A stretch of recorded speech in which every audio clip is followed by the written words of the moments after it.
still this day, the consequences are being felt. But this isn't about her. This is about life and how it transpired through that of the eyes of her daughter. By the time this little girl was familiar with her surrounding, her world was already defined. Food was scarce. Music was her nightly lullaby. Day was night, night was day. Police visits so frequent that this child thought this was normal.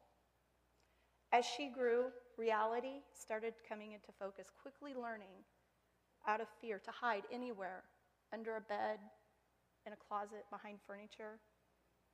Anything in effort to escape the gifts of rage of her mother or the many male friends that she brought into the home. Life was so confusing. How could she be shown special treatment one moment and fists of rage the next? She did everything that was asked of her.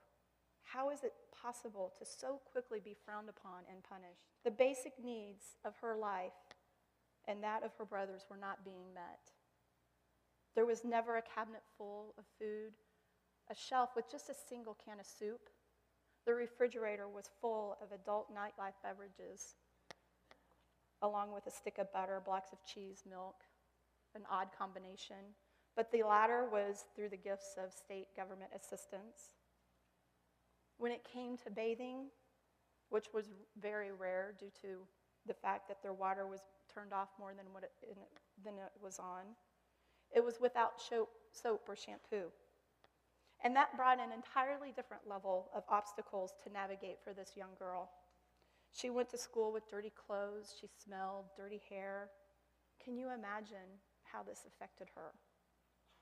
How others may have treated her?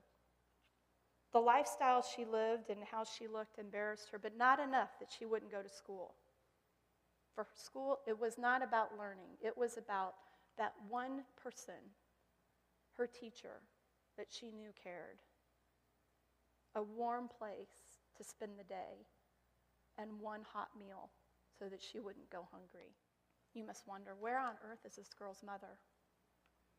She's there, navigating her own obstacles, called addiction, drugs and alcohol, battling it alone with her 2 young children, which had then grown to 3. Another child came into the family. Along with that, her mother had an award-winning ability to attract male friends that failed the class of kindness, patience, and compassion, yet they did ace the class on abuse. The events of this girl's life was ongoing, ever-changing, and unfortunately typical. The cycle continued throughout her young adolescent years. Her mother, brothers, and her, and spent times in and out of women's shelters to escape the terror that frequented their lives. Each time resulted in a new set of nightmares to overcome and in hopes to forget. This life was nothing close to a gift. No one, let alone a child, should ever have to endure a life like this. To go to sleep starving, in a house unfurnished, and most of the time resulted in sleeping on the floor with nothing more than a large towel as a blanket and a pile of dirty clothes as a pillow. How does one survive this life? What kind of impression do you think this girl could leave? Is it possible that she could live a life with kindness, compassion, and humility, even patience? I can see many reasons for hatred, resentment, rebellion. The cycle of her life continued through the summer of her 13th year. That was the year that one neighbor, observant, kind enough, and willing to stand up against the unexpected to contact the police. She had noticed bruising around the girl's neck, which resembled hand marks, and in fact they were. They were hand marks of her mother. Intoxicated and hallucinating, had mistaken this little girl as an intruder, grabbed her by the neck and lifted her off the floor and started choking her until by the grace of God, the mother passed out, releasing her. That was the beginning of end of her life of horror. Hiding the pain of her childhood haunts her still today. Struggling to understand the need to change history, the dream of hearing, I am sorry for all I did to hurt you. And the reality of a childhood lost, the feeling of loneliness, the nightmares that kept her company, and the secrets she kept for years to come. Even today, these moments are as vivid to her as yesterday and today. For this girl, there are no memories of birthday cakes, parties, or presents. No memories of starting kindergarten, elementary school, all lost, forgotten, or never existed. She was alone with no one there to wipe her tears, to say, I love you and I'll take care of you. There was no box of keepsakes neatly tucked in her parents' attic.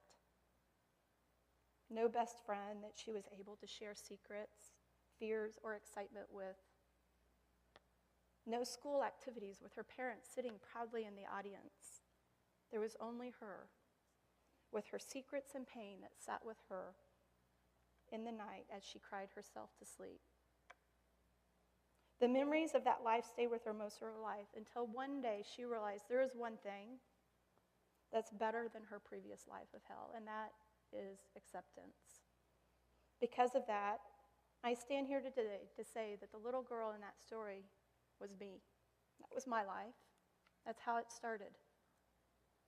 I was removed from my birth mother at the age of 13 and was in state care until the age of 16 when I was reunited with my father for the first time since I was an infant. I lived with him for 2 years until I graduated high school and was adopted by his wife.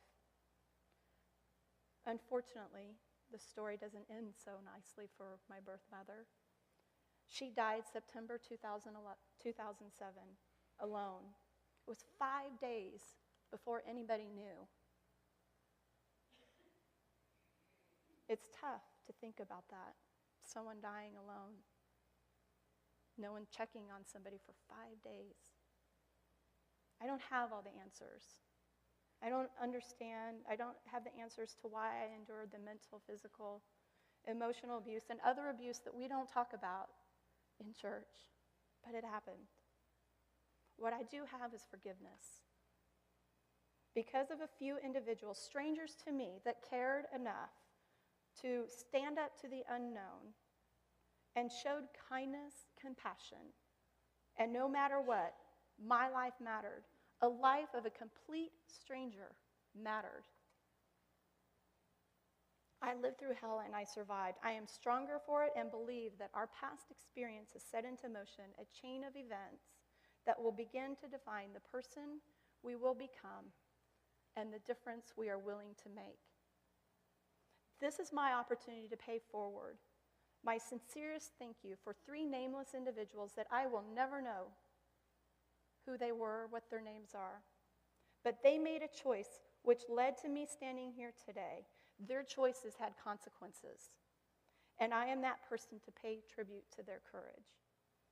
As the years pass, I watch the time left with my children growing shorter and shorter. And I hope I have instilled into them to be compassionate and caring and to step outside their comfort zone and do things that make a difference in a positive way. I reflect back and I realize how grateful I am for the horrific beginnings because I know it's made me a better mother. I know my journey is far from over. So I pray that no matter what, we continue to turn to God to help us through any obstacle, patience for the result, and ensure every moment we have, we are leaving a gift for a better tomorrow. Thank you.